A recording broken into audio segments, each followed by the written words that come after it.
wal wat'u amdan fil farji. Hubungan suami istri yang disengaja. Kalau nggak sengaja nggak batal. Kalau nggak sengaja nggak batal. Saya tanya, ada nggak sih yang nggak sengaja, Bu? Ada, Bu, ada. Bini lagi puasa, tidur siang, lakinya kan belum tobat. Si laki memperkosa istri, tangan diikat, kaki diikat. Ya segagah-gagah perempuan, Bu, nggak akan menang lawan tenaga laki-laki, betul nggak? Akhirnya diperkosalah si bini tadi itu. Iya, dia kan diperkosa. Iya, nggak batal puasa dia. Yang dosa mah lakinya.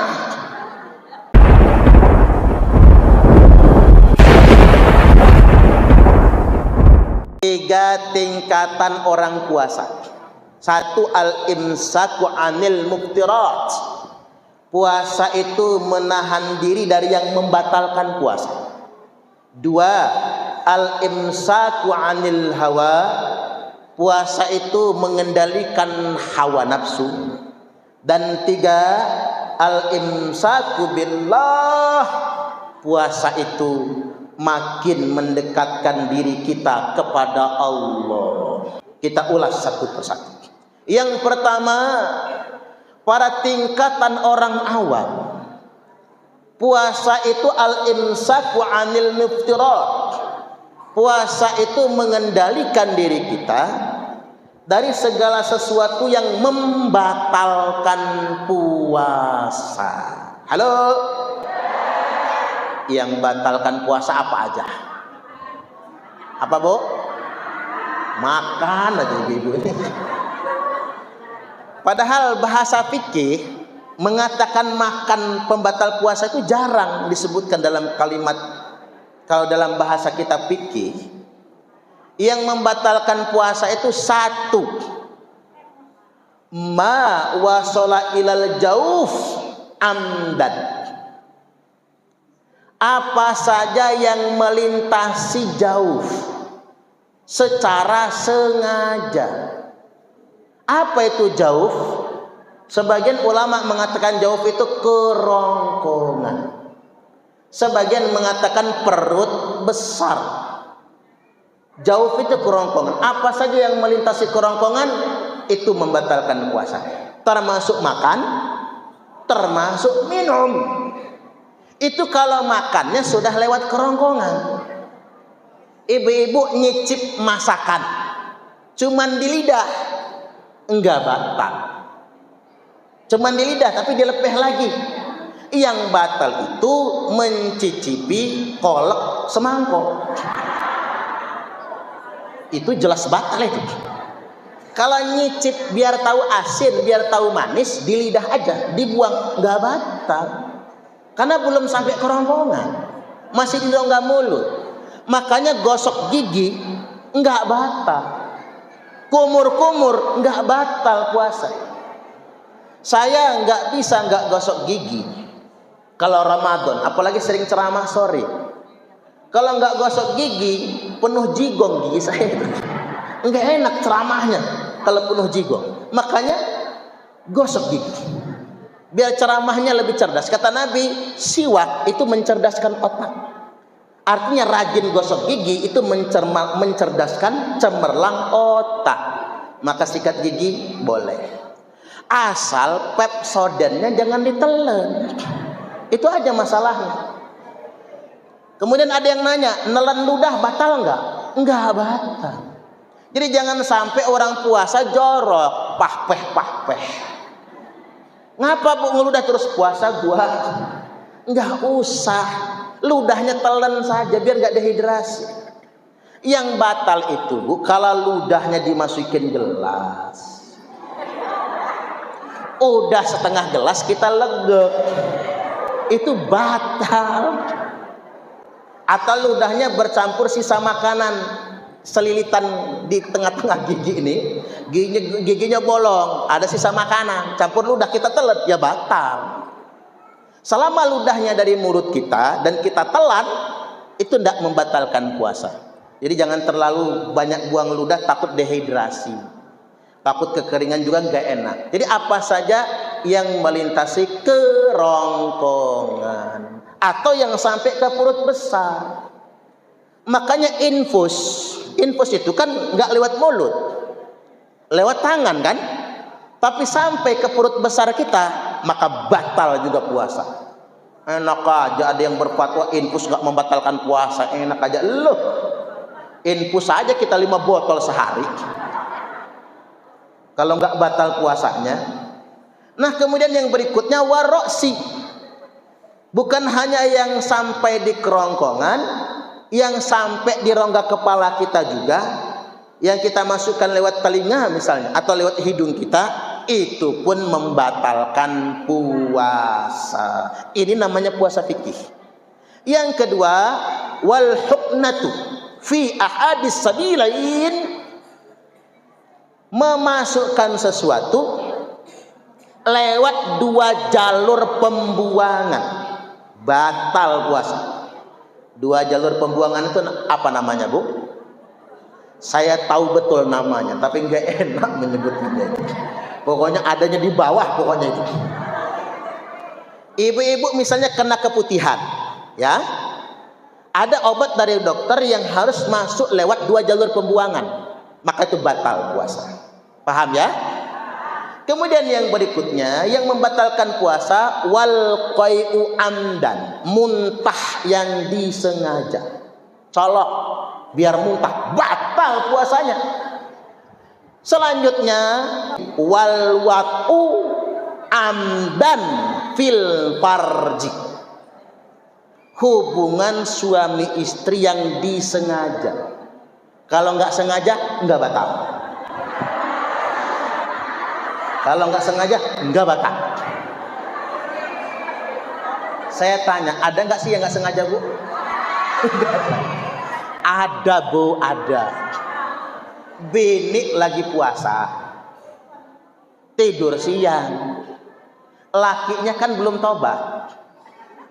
Si laki memperkosa istri, tangan diikat, kaki diikat. Ya segagah-gagah perempuan, Bu, nggak akan menang lawan tenaga laki-laki, betul nggak? Akhirnya diperkosalah si bini tadi itu. Iya, dia kan diperkosa. Iya, nggak batal puasa dia. Yang dosa mah lakinya. Tapi hati-hati, jangan sampai melakukan secara sengaja, maka kena denda kafarah. Ada sahabat datang kepada Nabi, ya Rasul, waqa'tu alam ro'ati, gawat Rasul. Ngapa kata Nabi? Saya nganuin bini saya. Padahal ini kan lagi puasa. Oke, kata Nabi, puasa kamu batal, wajib dikodok, sekaligus bayar denda. Apa dendanya ya Rasul? 1, kalau kamu mampu memerdekakan seorang budak. Memerdekakan seorang budak itu harga 80 unta. Nggak sanggup saya ya Rasul. Kalau nggak sanggup, kata Nabi, kamu puasa sahraini mutatabi'ain, puasanya 2 bulan berturut-turut. Waduh Nabi, yang sebulan aja kecolongan gua katanya, apalagi 2 bulan ini. Nggak sanggup ya Rasul. Kalau kamu nggak sanggup, kata Nabi, kasih makan 60 fakir miskin. Waduh Nabi, nggak sanggup saya ngasih fakir miskin sebanyak itu. Akhirnya Nabi masuk ke kamar ke belakang, Bu, ngambil sekeranjang korma. Kata Nabi, nih kamu kasih kepada tetanggamu yang paling miskin. Kata orang ini, ya Rasul, maaf, di antara semua tetangga kamilah yang paling miskin. Ketawa Nabi, kata Nabi, lu ini udah melarat, imannya lemah. Sudah lemah iman, lemah ekonomi. Jadi sekali lagi, wal wat'u amdan fil farji, itu yang membatalkan puasa. Yang selanjutnya, wal inzalu am mubasyarah, terjadinya inzal, karena bermesraan. Laki bini nggak berhubungan. Halo? Agak jorek dikit nggak apa-apa ya Bu. Tapi kan hukum fikih kan. Laki bini tidak berhubungan, tapi bermesraan. Bermesraan tapi sampai terjadi puncak, batal puasa. Paham ya? Selanjutnya wal haid, datangnya darah haid, jelas batal. Wan nifas, nifas melahirkan, batal. Waridah, murtad dari Islam, batal. Wal junun, orang gila, tadinya waras, tiba-tiba lewat jam 12 sinting dia tahunya, dengar kabar lakinya kawin lagi, ngegila dia Bu, jadi sinting, maka batal puasa. Makanya ada yang nanya, Ustadz, gimana caranya masuk surga biar gampang? Nggak perlu sholat, nggak perlu puasa Ramadan, tapi masuk surga gampang. Minta gila aja sama Allah.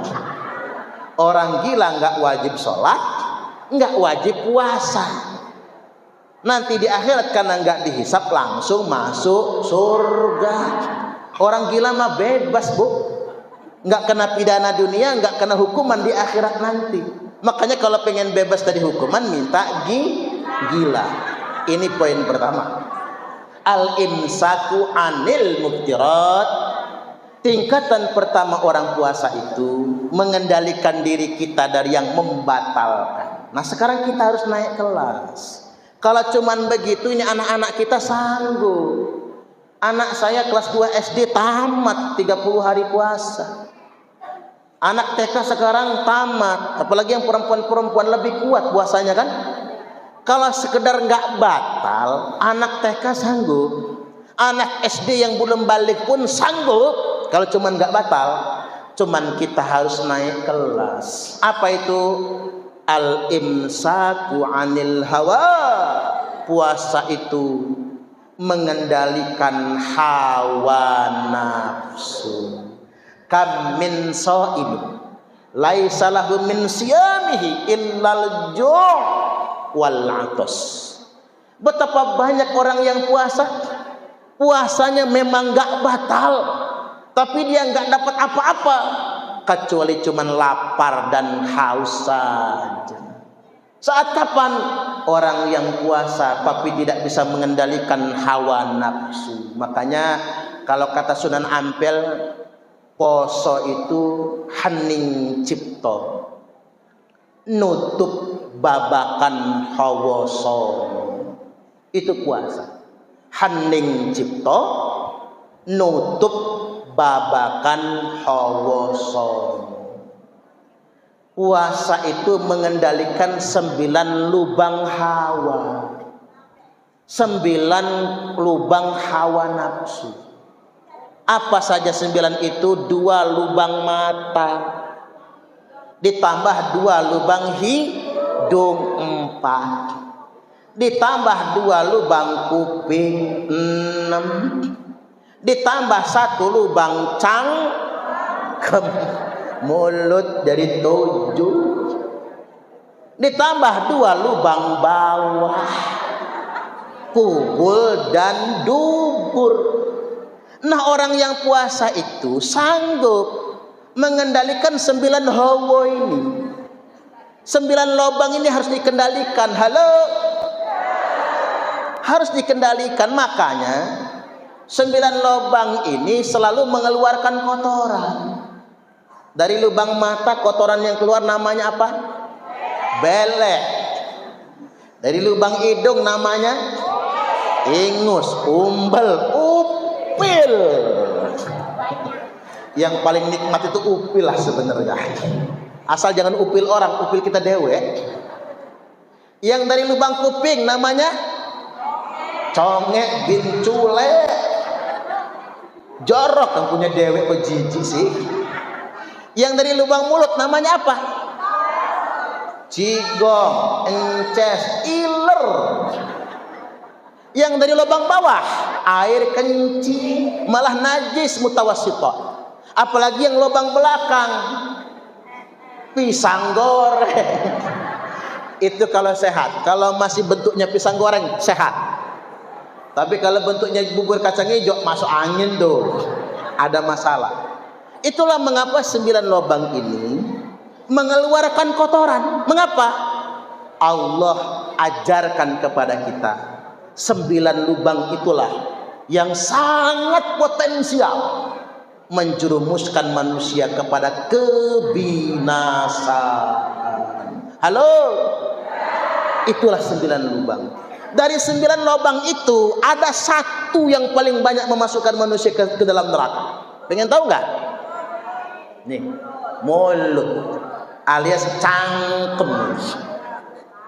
Karena mulut ini paling gampang, terutama gampang betul nyinyir ama ngegosip. Ibu-ibu suka ngegosip? Suka sih enggak, cuman hobi. Kalau sudah ngegosip, serunya bukan main. Ngapalah mak-mak itu kalau lagi ngegosip ya, bibirnya sampai kritik, mengot-mengot, matanya sampai mendelik, ekspresinya kena banget ya. Dan konon katanya makin pelan suaranya, makin akurat informasinya. Ya enggak? Kalau udah berbisik-bisik tuh Bu, makin pelan suaranya, makin valid informasinya itu. Semua ekspresi kena banget. Nah itulah yang paling banyak merusak puasa kita sebetulnya, dan memasukkan manusia ke dalam neraka. Man lam yada' qaulaz zur, yang gak bisa mengendalikan kata-kata dari berkata kotor, ngomongin orang, gak ada guna puasanya. Inilah perkara yang paling banyak merusak kita semua. Saya perhatikan kalau ibu-ibu di Bandar Lampung ini paling pintar nyinyir, apalagi nyinyir orang hajatan. Pakar. Coba lihat ibu-ibu kalau pulang kondangan, lihatlah cangkemnya tuh ngomong apa dia. Apa kata ibu-ibu? Masakannya anyep semua. Pernah kan ngomong begitu? Ya iyalah, namanya orang hajatan Bu. Maunya kita kayak di rumah makan, ya nggak bisa dong. Kadang-kadang ibu-ibu di Bandar Lampung nih pinter betul ngomentarin empek-empek. Pulang hajatan, iya sih empek-empeknya enak, cukanya mantap, tapi baru setengah jam udah habis. Dasar Pak Marno pelit. Pelit ngomongnya Bu, Masya Allah, sadis. Padahal bukan Pak Marno yang pelit, sampean kebanyakan Bu ngambilnya. Yang belakangan gak kebagian. Artinya yang hajatan berikutnya Pak Haji Yunus. Biar gak diomong orang, kita empek-empeknya bikin yang banyak, cukanya emberan. Pagi, siang, sore, sampai malam, sampai besok masih bersisa. Biar gak diomong. Tapi apa kata emak-emak? Iya sih empek-empeknya banyak, cukanya emberan, cuman nggak ada rasanya. Mana cukanya kecap campur air lah. Tambah sadis Bu, jangan macam-macam. Akhirnya yang hajatan berikutnya Ustadz Suparno, pesan empek-empek langsung dari Palembang, kualitas bagus, harga murah. Dari pagi, siang, sore, malam nggak habis, cukanya mantap, biar nggak diomong. Tapi apa kata emak-emak? Iya sih cukanya mantap, empek-empeknya banyak, nggak habis-habis. Tapi yang nongkrongin pondokannya itu loh, kok melotot aja. Kayak nggak ikhlas kalau diambil. Padahal Bu, bukan melotot Bu, emang belok dari sono. Pacak pula Pak Suparno itu milihin yang tukang nongkrongin itu yang matanya belok-belok itu ya, biar kelihatan melotot.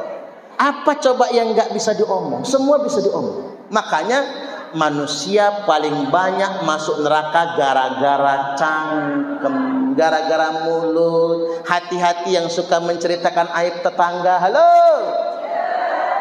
kita tahu aib tetangga kita, tapi cukuplah kita yang tahu. Jangan diceritakan sama orang. Nabi Sallallahu Alaihi Wasallam telah bersabda, man ayyara akhahu bidzambin lam yamut hatta ya'malah. Barang siapa yang menyebar-nyebarkan aib tetangganya, Barang siapa yang menyebar-nyebarkan aib saudaranya, tidak akan mati dia sampai dia melakukan aib yang serupa. Tidak akan mati sebelum dia merasakan malu seperti malu yang serupa. Halo, Bu, mulai sekarang tahan ya. Kalau ada aib orang, berhenti di diri kita. Sama suami pun jangan cerita. Tapi ada ibu-ibu curhat, Bu, kasihan. Ustaz, saya ini hobi betul ngerumpi. Saking hobinya kalau seminggu aja nggak ngerumpi demam saya. Kira-kira Pak Ustadz apa sih obatnya biar berhenti ngerumpi? Waduh, Bu, ini uzur ini. Ini uzur syar'i. Sakit malah dia kalau berhenti ngerumpi. Kalau model kayak gini, Bu, kata saya silahkan. Ibu, kalau nggak ngerumpi malah sakit, silahkan. Ngerumpi sepuas-puasnya. Ngegosip sepuas-puasnya. Tapi jangan ngajak kawan. Ngerumpinya sendirian. Caranya, Bu, caranya masuk kamar, kunci pintunya. Ibu-ibu depan cermin itu ngocehlah sepuas-puas, ngerumpiin orang. Paling anaknya ngintip. Apa kata anaknya? Kapan mak gua gila ya? Ngegosip kok sendirian. Oh, betul, Bu. Selama kita ini ngerumpiin sama suami saja, itu gosip namanya. Suami ngomong sama istri itu gosip namanya. Apatah lagi kalau kita menyebarkan kepada lingkungan kita. Makanya puasa sejatinya al-imsaku anil hawa, mengendalikan hawa nafsu. 2, 3 sekarang. Al-imsaku billah, puasa itu mendekatkan diri kepada Allah. Makanya bulan Ramadan kita disuruh taraweh. Taraweh di masjid kita ini berapa rakaat? 11 ya Ustaz? 11. Cemen. Masjid saya juga 11, cemen juga ya. Jadi jangan sampai kita ini cuma 11 tapi malas-malesan. Udah 11 malas-malesan. Coba lihat di Mekah itu, Bu, 20 rakaat. Di Madinah 20 rakaat. Bacaan satu malam 1 juz. Kalau malam-malam ganjil 21, 23, 25, 27, 29 4 juz. Tarawihnya 4 jam. Kalau di Bandar Lampung tarawih 4 jam, jangankan makmumnya, imamnya aja kabur itu. Nggak sanggup tarawih sepanjang itu. Kita biasa tahajud, tapi di Ramadan ditingkatkan tarawih. Biasa baca Quran, di Ramadan jadi tadarusan. Apa sebabnya? Al-imsaku billah, karena kita semakin mendekatkan diri kepada Allah. 1, 2, mendekatkan diri kepada Allah itu tadi sudah ibu-ibu praktekkan sebetulnya. Ibu-ibu ini nggak usah diajarin, udah ngerti duluan. Yakni apa? Nyantun yatim piatu, fakir miskin dan kaum duafa. Ini adik kita yang kena sakit tadi itu, dia akan jadi saksi ibu-ibu semua masuk surga nantinya. Amin. Ya inilah Ramadan sesungguhnya. Afdalu shadaqati shadaqatun fi Ramadan. Sedekah paling utama itu sedekah di bulan Ramadan. Intinya puasa Ramadan itu kepedulian sosial. Itulah mengapa kita harus lapar. Kita disuruh lapar, nggak makan dari subuh sampai maghrib itu, Bu, bukan kurang kerjaan, bukan. Tapi karena Allah ingin mengajarkan kepada kita, itulah rasanya lapar. Makanya orang yang puasa sesungguhnya dia peduli dengan sesama. Makanya kalau kata Syekh Abdul Qadir Al-Jilani, sesuap nasi yang engkau masukkan ke dalam perut orang yang lapar, itu lebih baik daripada membangun 1000 masjid jami. Makanya Masjid An-Nikmah ini sudah mewah. Saya sudah 2 kali loh ceramah di sini. Dulu juga pas baru jadi lah kalau nggak salah ya, 2 kali. Ini sudah megah. Nggak usah bongkar pasang lagi. Karena kita harus sadar betul tetangga masjid masih banyak yang susah. Ya, Pak ya? Dan hari ini ibu-ibu sudah buktikan 100 fakir miskin, yatim piatu duafa kita santuni hari ini. Karena itulah Islam sesungguhnya. Orang kaya bolak-balik umroh dengan alasan rindu rumah Allah. Padahal Allah lebih rindu dengan orang kaya yang berbagi dengan fakir miskin. Ya Pak ya?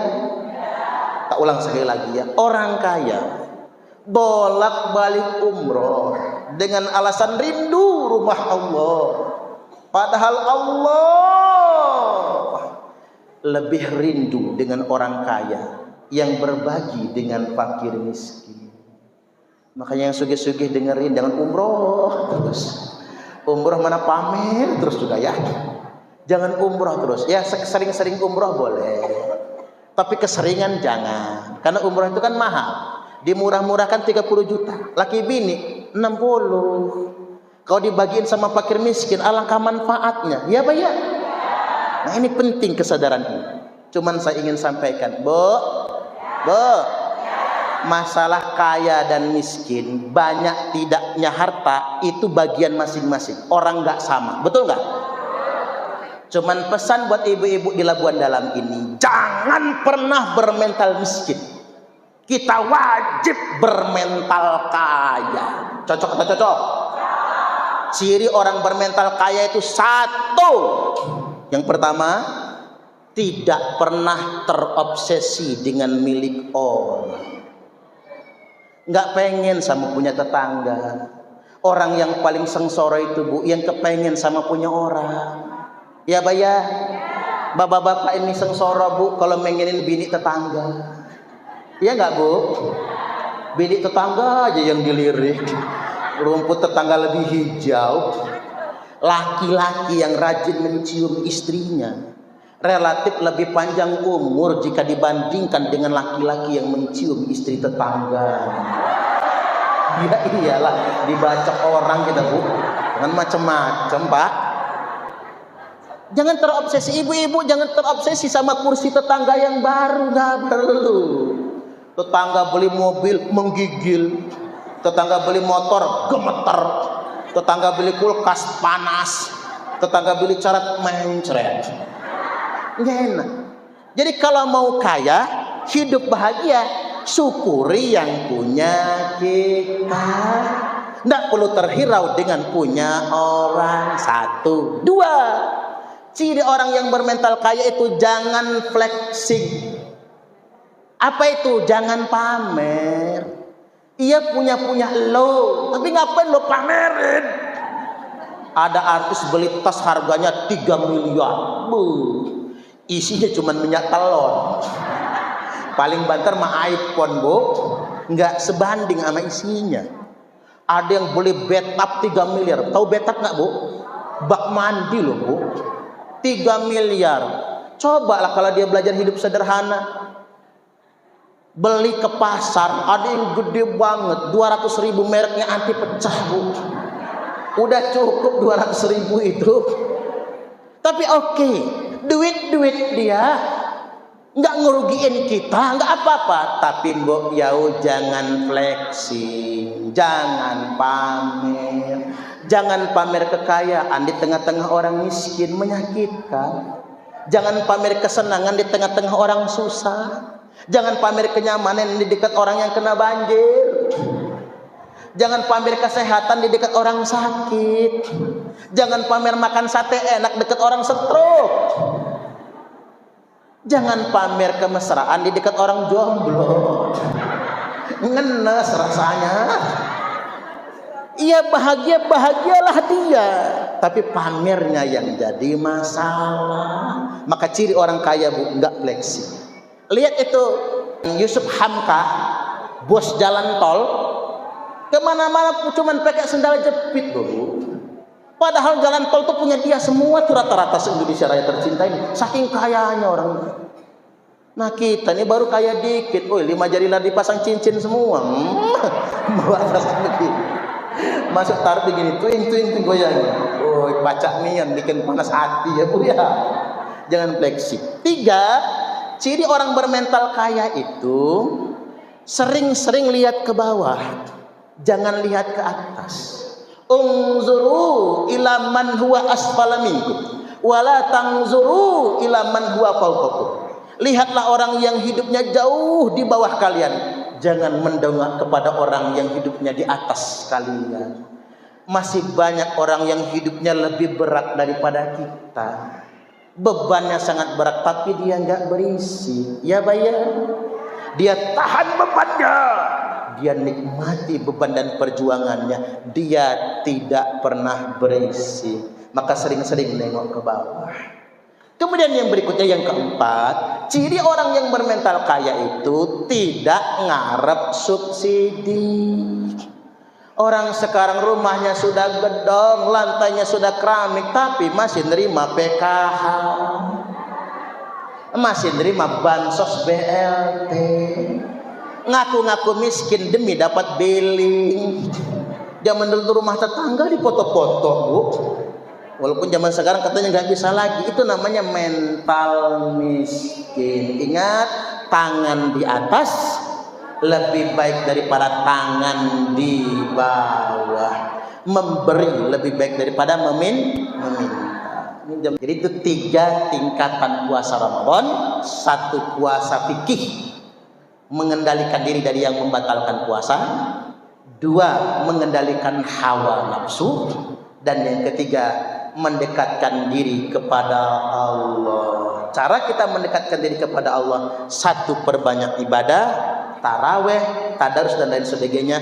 2, peduli dengan sesama. Yuk kita banyak berbagi. Mudah-mudahan Allah Subhanahu wa taala angkat derajat kita semua. Wa amma man khafa maqama rabbih wa nahan nafsa 'anil hawa fa innal jannata hiyal ma'wa. Adapun orang yang semakin takut dengan kedudukan Rabbnya dan dia mampu mengendalikan hawa nafsunya, fa innal jannata hiyal ma'wa, maka surgalah tempat tinggalnya. Wallahul muwaffiq ila aqwamit thariq. Wassalamualaikum warahmatullahi wabarakatuh.